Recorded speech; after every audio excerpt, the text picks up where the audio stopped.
Welcome to The Explainer. I am absolutely thrilled to have you with us today. Look, we are speaking directly to you right now, the instructors stepping up to lead class number 60 of the Joint Fundamentals course. Our whole mission today, it's pretty simple actually. We are going to act as your digital Sherpa. We want to help you confidently guide your students right through the Microsoft Teams learning environment. Because as an instructor, you know you're not just teaching leadership and ethics, right? You're also actively helping your students navigate a brand new digital landscape. Let's face it, if they spend an hour just trying to figure out where the submit button is, well, they certainly aren't learning the material. So we're going to explore exactly how this course is structured, so you can empower your students to focus on what really matters. So here is our flight plan for today.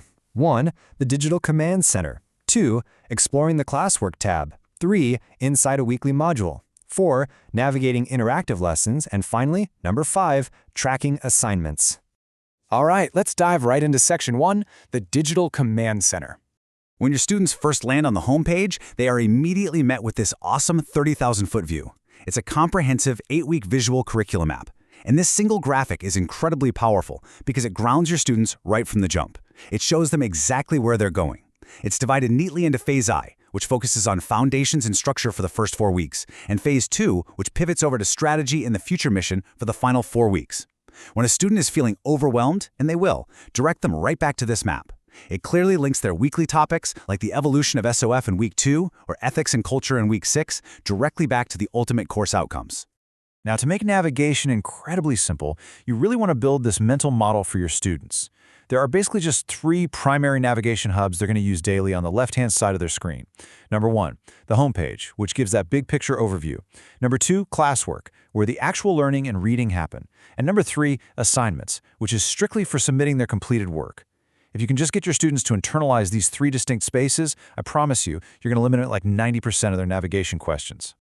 But of course, tech hiccups, they happen to the best of us. When students inevitably get a little lost or can't open a file, this is exactly where you direct them. Right on the homepage, at the top of their modules, there's a Week 0 orientation checklist, plus a dedicated section full of technology troubleshooting videos. Listen, you do not have to be IT support.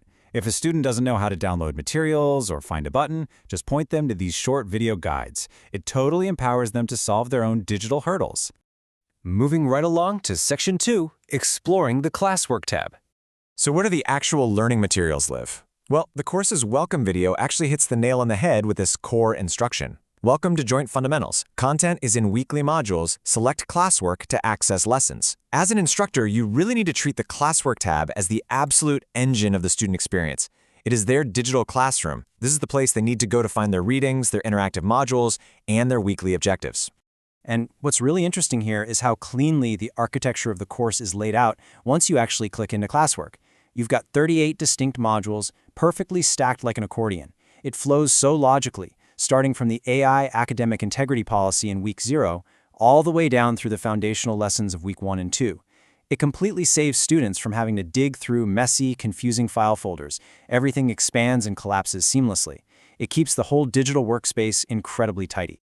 Okay, let's zoom in a bit from that macro view for Section 3, inside a weekly module. If we use Week 6 as our specific case study, you can see how the structure immediately sets expectations.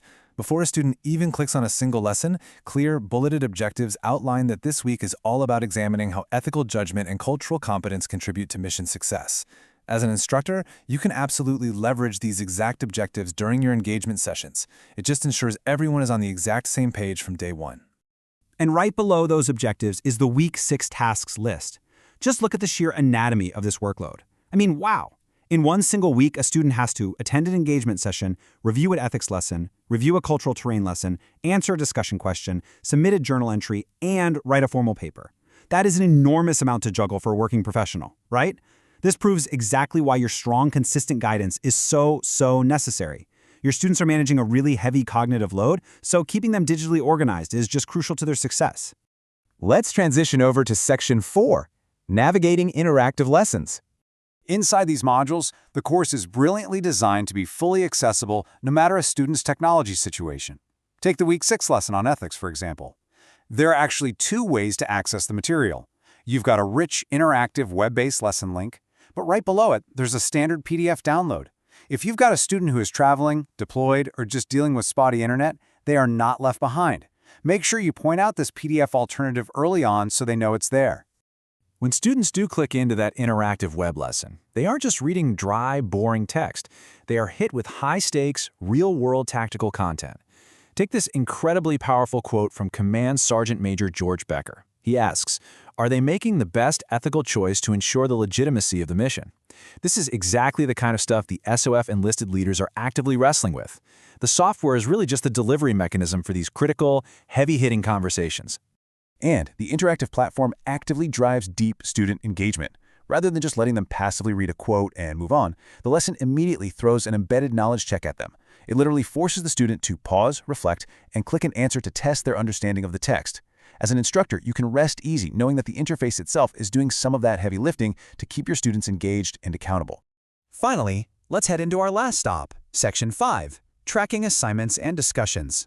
Okay, listen up, because understanding the fundamental difference between these two tabs is vital. It is literally the #1 source of digital confusion for students. The Classwork tab is where students learn. It's where they access the PDFs, the web links, the actual lessons. The Assignments tab, on the other hand, is where they submit. It's where they view rubrics, drop their files, and check due dates. Classwork is the classroom. Assignments is the turn-in tray. You really want to hammer this distinction home with your students. Now, to help students bridge this gap, there's a super helpful visual shortcut right at the bottom of the classwork area. It's a submodule marked with a little red folder icon. It clearly indicates, okay, you've finished the reading, now here are the actual assignment details and discussion prompts. It acts like a digital signpost, keeping everything neatly tethered together, naturally transitioning them from learning mode straight into submitting mode. Inside that assignment breakdown, there is zero ambiguity. Due dates are boldly formatted right under the instructions. You see things like due Thursday by 11:59 p.m. for the discussion and due Sunday by 11:59 p.m. for the formal paper. Remind your students to keep an eye out for these bolded highlights. We definitely don't want anyone missing a deadline just because of a simple digital oversight. And that brings us to the end of our digital tour. You've got the roadmap, you understand the hubs, and you know exactly where the learning and the submitting happen. But I want to leave you with this final provocative thought. In today's landscape, a leader's digital fluency is honestly just as critical as their tactical fluency. So the question is, are you ready to clear the digital fog so your students can focus entirely on the mission ahead? Go out there and lead Class 60 to absolute success. Thanks so much for joining me on The Explainer, and we will see you next time.